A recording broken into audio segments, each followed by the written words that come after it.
오늘 여러분들과 함께 나눌 말씀의 제목은 예수님은 길, 진리, 생명입니다.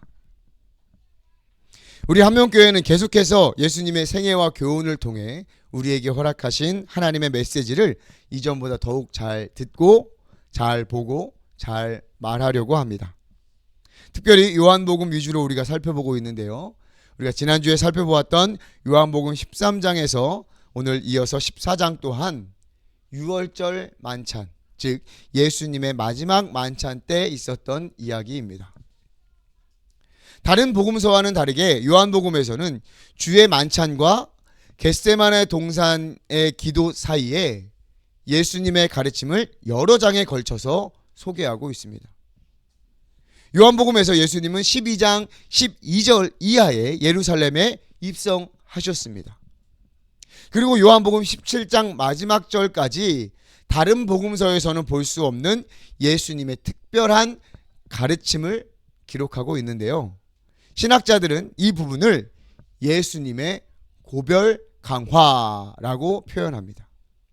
강화라는 것은 강의하듯 쉽게 풀어서 이야기한다는 뜻이니까 예수님께서 이 고별 강화를 하시는 것은 이 세상을 떠남을 제자들에게 알리면서 제자들에게 가르쳐 주신 특별한 강의라는 의미입니다. 이것은 아마도 사도 요한이 이 요한복음을 쓰면서 다른 세 개의 복음서 마가, 마태, 누가복음을 미리 읽어보고 마지막 때에 예수님께서 하셨던 중요한 가르침이나 이 교훈들을 따로 기록해 둔 것처럼 느껴집니다. 야, 이거 중요한 메시지인데 빠졌다, 이런 것들이 마치 예수님의 마지막 유언과도 같은 메시지들입니다. 예수님께서는 마지막 만찬 자리에서 그들의 발을 씻겨 주셨습니다. 그리고 그들에게 내가 너희를 사랑한 것 같이 서로 사랑하라 라는 새 계명을 주셨습니다. 예수님의 이 명령, 이 계명은 예수님이 하셨던 것과 같이 섬김과 사랑의 공동체를 형성하는 새로운 도전을 제자들에게 제시한 것입니다. 그것은 결국 우리 교회가 감당해야 되는 명령인 것이죠. 제자들의 발을 씻기신 예수님께서는 제자들에게 의미심장한 말씀을 나누셨습니다. 너희 중 하나가 나를 팔 것이다. 나는 너희를 떠날 것이다. 그리고 너희는 나 있는 곳에 올 수 없다. 제자들이 도무지 알 수 없는 말들을 계속하십니다. 답답한 베드로는 어디로 가십니까? 내가 따라가겠습니다. 내가 어떻게 하면 따라갈 수 있겠습니까? 주님을 위해서 내 목숨을 버리겠습니다 라고 말하지만 예수님께서는 베드로의 연약함을 지적하십니다. 닭 울기 전에 내가 3번 나를 모른다고 할 것이다. 가장 믿음직한 제자라 할 수 있던 베드로가 부인한다는 소리를 들으니 다른 제자들의 마음도 불안했을 것입니다. 도대체 예수님은 어디로 가신다는 말인가? 앞으로 어떻게 될 것인가? 다 버리고 선생님을 따른 나는 어떻게 될 것인가? 제자들의 마음속에는 불안과 근심이 찾아오고 있었습니다. 그때 주님께서 제자들에게 말씀하십니다. 너희는 마음에 근심하지 말라. 하나님을 믿으니 또 나를 믿으라. 14장 1절입니다. 근심하는 제자들에게 예수님께서 근심에 대한 답을 주셨습니다. 하나님을 믿으니 나를 믿으라. 다른 번역 성경에서는 하나님을 믿고 또 나를 믿으라 라고 번역했습니다. 즉 여러분, 근심에 대한 해결책이 무엇입니까? 하나님을 믿는 것, 예수 그리스도를 믿는 것, 그것이 근심의 답인 줄 믿습니다. 이 믿음이라는 의미는 맡기는 것이라고 할 수 있습니다. 모든 상황과 환경을 내 결정권에 두는 것이 아니라 하나님께 결정권을 두는 것입니다. 주님께 결정권을 내어드리는 것입니다. 그럴 때 우리는 근심하지 않을 수 있는 것입니다. 어떤 일, 상황, 현상에 대한 결정권이 나에게 있고 또 내가 그 결정에 영향을 미치려 한다면 우리의 근심은 떠나지 않게 됩니다. 그러나 모든 결정과 결과를 하나님께 맡긴다면, 주님께 맡긴다면 우리는 근심할 이유가 없죠. 문제는 무엇입니까? 잘 맡기지 못하기 때문에 그런 거예요. 믿지 못하기 때문에 그런 겁니다. 그럼 예수님의 제자들이 가장 근심했던 것은 무엇이었을까요? 제자들은 예수님에 관한 근심이 아니었습니다. 예수님에 관하여 근심하고 걱정하는 것이 아니었어요. 예수님이 어떻게 될까? 예수님께서 그 힘드신 십자가 고난을 어떻게 견디셨을까? 그런 근심이 아닙니다. 그들은 자신들의 처지와 상황을 근심하고 있는 것입니다. 아니, 예수님이 가는 곳에 베드로도 따라가지 못한다고 하니 나는 어떡하지? 베드로가 부인한다는데 나는 다 버리고 예수님을 따랐는데 나 어떻게 해? 그 다음은 어떻게 되는 거예요? 제자들의 마음은 요동치고 있는 것입니다. 그러나 주님은 분명히 말씀하십니다. 내가 거처를 예비하러 간다.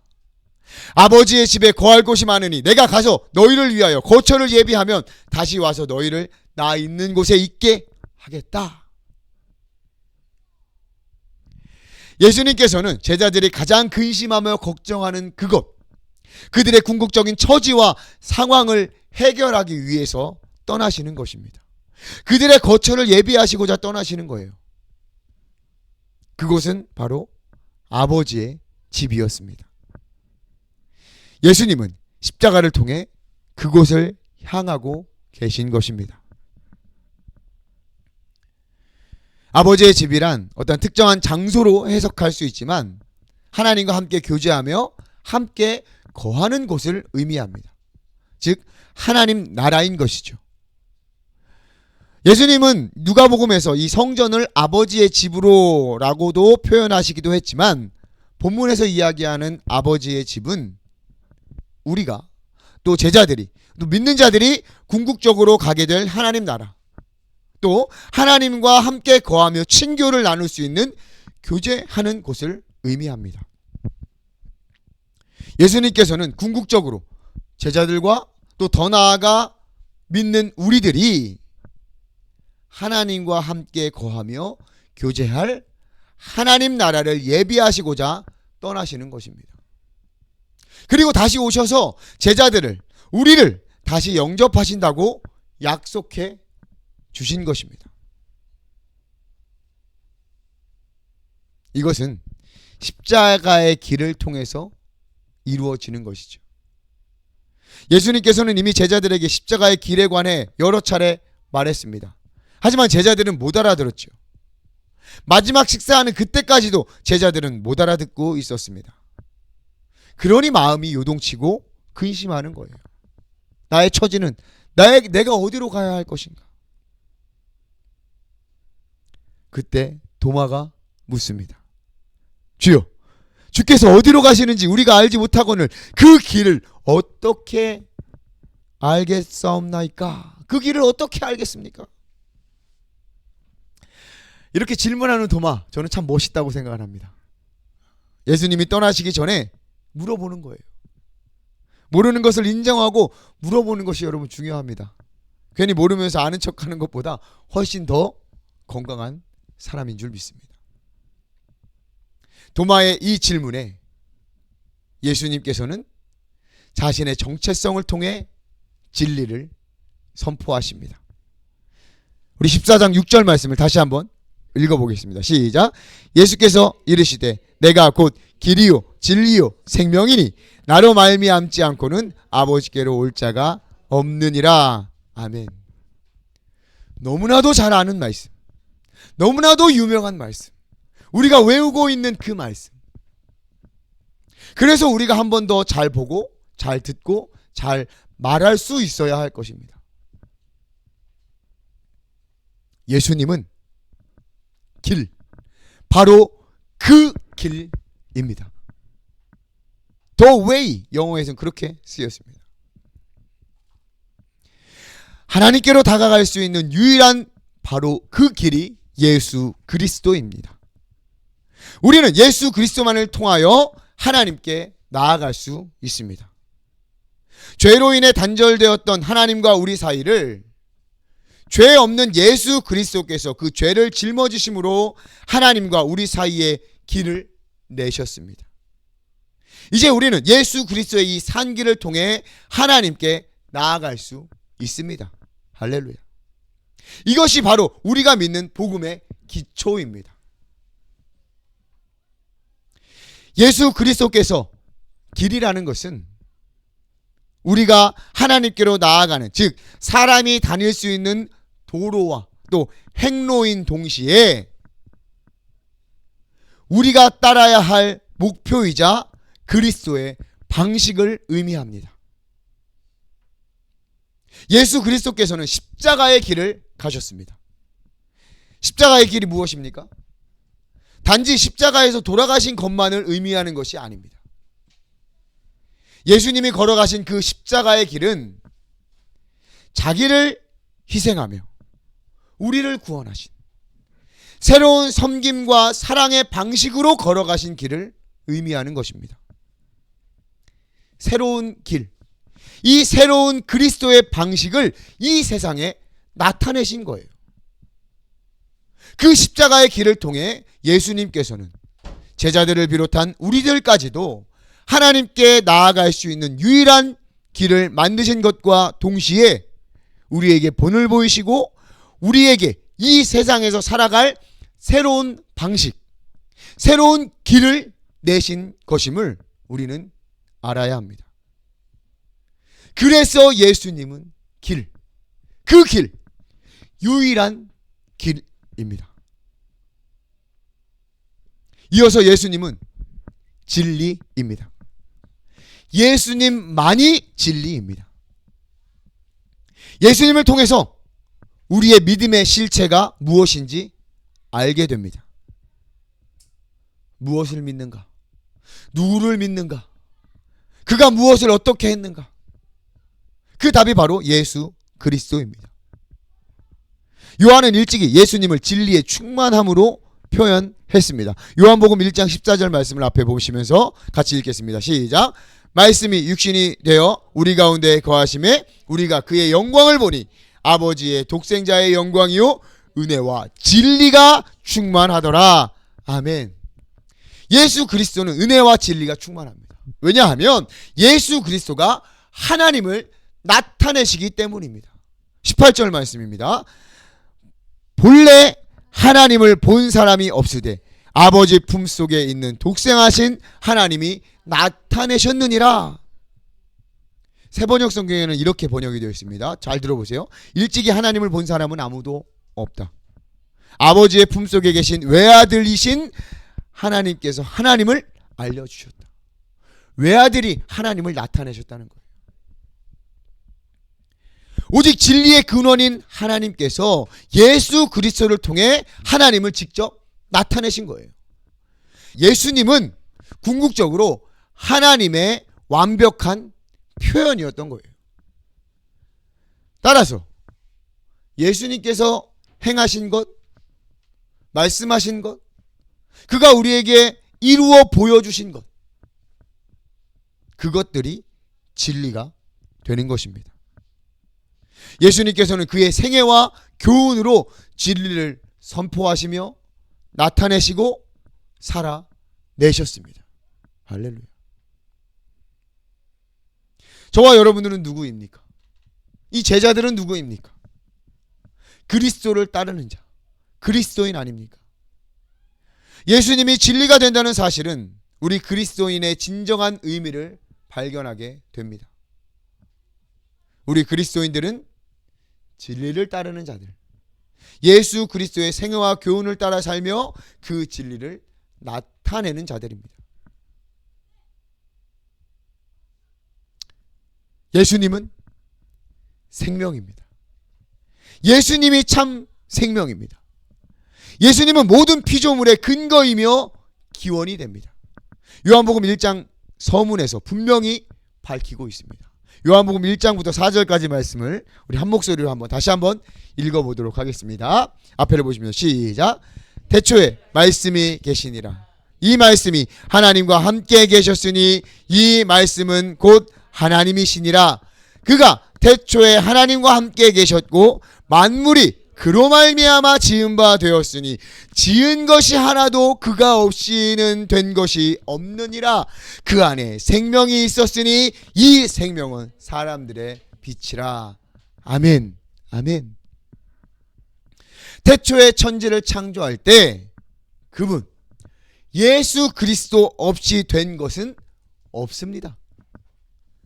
창조주 하나님께서 예수님과 함께 창조하시고 생명을 불어 넣어주셨습니다. 창조는 삼위일체 하나님의 완전하신 동역입니다. 또한 예수님의 생명은 우리에게 영생을 허락해 주셨습니다. 그리고 죽음을 이기신 유일한 생명입니다. 요한복음 5장 24절 말씀입니다. 우리 같이 앞에를 보면서 선포합니다. 내가 진실로 진실로 너희에게 이르노니 내 말을 듣고 또 나 보내신 이를 믿는 자는 영생을 얻었고 심판에 이르지 아니하나니 사망에서 생명으로 옮겼느니라. 아멘. 오직 예수 그리스도를 통해서 하나님은 우리에게 영생을 허락하십니다. 영원한 생명. 하나님 나라에서 영원한 생명인 동시에 유일하신 참 하나님과 그의 아들을 알게 합니다. 그것이 우리에게 허락하신 영생입니다. 또한 죽음에서 부활하신 생명의 주인공이 누구입니까? 바로 예수 그리스도이십니다. 그분이 죽음을 이기신 유일한 생명입니다. 예수님께서는 죽은 나사로를 살리시며 그에게 이렇게 말씀하셨죠. 나는 부활이요 생명이니 나를 믿는 자는 죽어도 살겠고 무릇 살아서 나를 믿는 자는 영원히 죽지 아니할 것이다. 예수님의 생명은 죽음을 이기신 부활의 생명입니다. 오직 예수 그리스도만이 부활하신 생명의 주인입니다. 할렐루야. 사랑하는 한명교회 성도 여러분, 제가 예수님께서 하신 말씀, 길, 진리, 생명을 세 가지로 구분하여 설명했지만 이 세 가지를 정확하게 규정하고 정의하기는 매우 어려운 일입니다. 길, 진리, 생명. 이 표현은 예수님의 인격과 사역을 총망라한 표현이기 때문에 올바로 이해하려면 작게는 요한복음과 공관복음 전체를, 또 넓게는 신구약 성경 전체를 보고 이해해야 할 것입니다. 하지만 오늘 이 짧은 시간을 통해서 우리가 좀 더 잘 보고 듣고 고백하면서 우리의 신앙과 우리의 삶에 적용하기를 원합니다. 예수님께서 이렇게 말씀하시는 것은 제자들이, 그리고 저와 여러분들이, 예수를 따르는 자들이 새로운 도전을 할 수 있도록 바라고 초청하고 계십니다. 오늘 본문 말씀 7절 말씀을 같이 한번 읽어보도록 하겠습니다. 너희가 나를 알았더라면 내 아버지도 알았으리로다. 이제부터는 너희가 그를 알았고 또 보았느니라. 아멘. 이제부터는 너희가 그를 알았고 또 보았다. 그러니 여러분 어떻게 해야겠습니까? 예수님께서 이 7절 말씀에 이제부터는 너희가 그를 알았고 보았다, 이 말씀의 의도는 무엇일까요?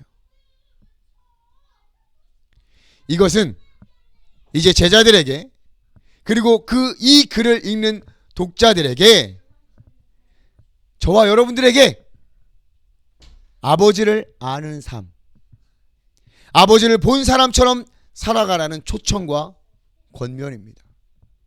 여러분 느껴지십니까? 길, 진리, 생명. 예수 그리스도의 인격과 사역 안에 살아가도록 우리를 초청하고 권면하시는 것입니다. 우리는 어떻게 해야 될까요? 우리는 예수님이 유일한 길 되심을 보여야 합니다. 저와 여러분들이 이 세상에서 예수님이 유일한 길 되심을 보여야 하는 거예요. 여러분, 길은 가야 길이 되는 겁니다. 그 길을 알고 보고 있어도 가지 않으면 길이 안 되는 거예요. 그 길이 여러분 무엇입니까? 예수 그리스도가 걸어가신 그 길은 십자가의 길입니다.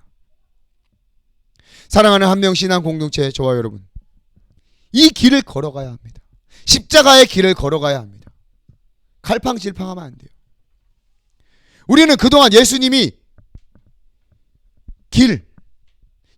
길이다 라는 사실을 많이 말하고 다녔습니다. 구원의 길, 생명의 길, 맞습니다. 너무 좋은 말입니다.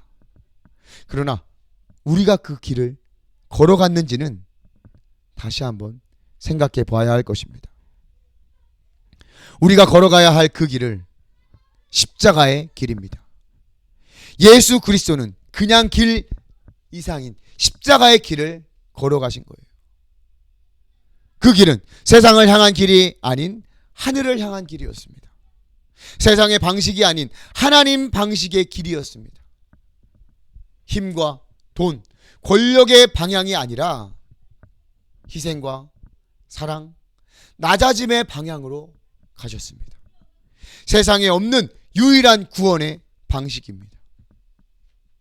그래서 이 십자가의 길은 자기를 부인하고 자기 십자가를 지고 따르는 길이며 찾는 이들이 적은 좁은 길입니다. 결코 넓지 않은 길입니다. 편하지 않은 길입니다. 예수 그리스도를 믿으면 이 세상에도 잘되고 성공하고 평안과 형통을 바라십니까? 그러한 것들은 십자가의 길에는 없습니다. 단지 사랑과 희생, 낮아짐이 십자가의 길에 있습니다. 예수님이 가셨고 많은 믿음의 선진들이 그 십자가의 길을 가셨습니다. 이제 저와 여러분들이 걸어가야 할 길입니다. 편하지 않고 넓지 않아 불편한 것들이 더 많을 것입니다. 우리의 습관과 행위를 거슬러 가야 하는 것들이 대부분일 것입니다. 하지만 그 길이 생명의 길이며 구원의 유일한 길임을 믿습니다. 다른 길은 없습니다. 여러분 명심하십시오. 우리가 그 길을 걸어갈 때 세상 사람들이 그 길을 보게 될 것입니다. 우리가 걷는 그 십자가의 길을 보게 될 것입니다. 그 십자가의 길을 걷는 자들만이 세상 사람들에게, 이웃에게, 그리고 가까운 가족에게 길을 보일 수 있는 것입니다. 아울러 우리는 예수님이 참 진리임을 보여야 합니다. 이것은 우리의 삶으로 보일 수밖에 없습니다. 입으로 아무리 말하여도 살아내지 않으면 아무 소용이 없습니다. 예수님께서도 그리하셨죠. 예수님의 본인의 선포와 가르치심을 그의 삶과 생애를 통해서 살아내셨습니다. 그렇게 진리를 보이셨습니다. 이제 저와 여러분들이 그렇게 해야 합니다. 해내야 합니다. 아버지를 아는 자로, 아버지를 본 자들로 우리의 삶을 통해 진리를 나타내야 되는 거예요. 진리를 모르는 자들, 참 진리를 따르는 저와 여러분들의 삶을 통해 진리를 보게 될 것입니다. 하나님이 우리를 향한 사랑은 변하지 않는다. 하나님께서 우리의 길을 인도하신다. 하나님께서 우리의 기도에 응답하신다. 우리는 이 땅에서 하나님 나라를 구하며 살아야 한다. 진리라는 찬양의 가사를 인용해 보았습니다. 우리가 입으로 여러 번 외치고 찬양을 불러도 우리가 이렇게 살아내지 않으면 다른 이들이 진리를 보지 못합니다. 길 같지만 사망으로 가는 길에 있는 자들에게, 길도 아닌 길을 가는 무지한 자들에게 유일한 진리, 유일한 참 진리는 오직 예수님께 있음을 십자가의 길을 걸어가는 우리를 통해 보게 해야 합니다. 진리인 예수님을 따르는 삶으로 진리인 예수님께서 말씀하신 것을 순종하는 삶으로, 돈과 권력, 힘의 방법이 아닌 참 진리, 즉 사랑과 희생, 낮아짐의 방법으로 살아가는 우리의 삶을 통해 오직 우리가 따르고 바라고 믿는 예수 그리스도가 참 진리임을 이 세상에 보여야 합니다. 우리가 그렇게 살아간다면, 우리가 그 길을 걸어간다면 세상은 알게 될 것입니다. 아, 저기에 생명이 있구나. 우리는 예수님이 참 생명임을 세상에 보여야 합니다. 세상과 다른 방법으로, 세상과 다른 방향으로 가는 것 같지만 살아있고 기쁨으로 살아가고 능력 있게 살아가는 우리의 삶을 통해 그들이 알게 될 것이에요. 모든 근심과 죽음을 이기는 생명이 예수님께 있습니다. 예수님을 따르는 자들의 삶 가운데 있습니다. 십자가의 길 위에 있습니다. 십자가의 길은 죽음의 길이지만 그 길 너머에는 반드시 부활의 생명이 기다리고 있음을 기억하십시오. 그 길을 걷는 자들에게 허락하시는 부활의 생명입니다. 예수님의 인격과 사역은 그의 삶 전체로 길로, 진리로, 생명으로 나타났습니다. 그동안 우리는 얼마나 말했습니까? 예수님은 길이요, 진리요, 생명입니다. 그런데 우리는 얼만큼 그 길을 걸었고 얼만큼 진리를 살아냈으며 얼만큼 생명을 나타냈습니까? 우리가 외치고 가고 있는 줄만 알았던 십자가의 길이 아닌 다른 길을 걷고 있지는 않았습니까? 진리를 외치면서도 도무지 진리를 찾지 못한 사람처럼 살고 있지는 않았습니까? 마찬가지로 생명을 외치면서 산 송장 같은 삶을 살고 있지는 않았습니까? 이제 우리는 말로만이 아니라 우리의 삶으로 나타낼 수 있어야 합니다. 십자가의 길을 걸음으로, 진리를 따르는 삶으로, 생명력 있는 믿음의 삶으로 우리 함께 걸어갑시다. 함께 노력합시다. 함께 격려하고 합력하여 살아갑시다. 그리하여 이 세상이 믿지 않는 자들이 보기에도 한명교회는 십자가의 길을 가고 있구나, 진리를 따르고 있구나, 생명이 있는 교회구나, 그곳에 예수 그리스도 한 분이 계시는구나, 천하보다 귀한 한 영혼이 주님께 돌아오는 귀한 역사가 저와 여러분들을 통해서 나타나기를 주님의 이름으로 축복합니다. 할렐루야.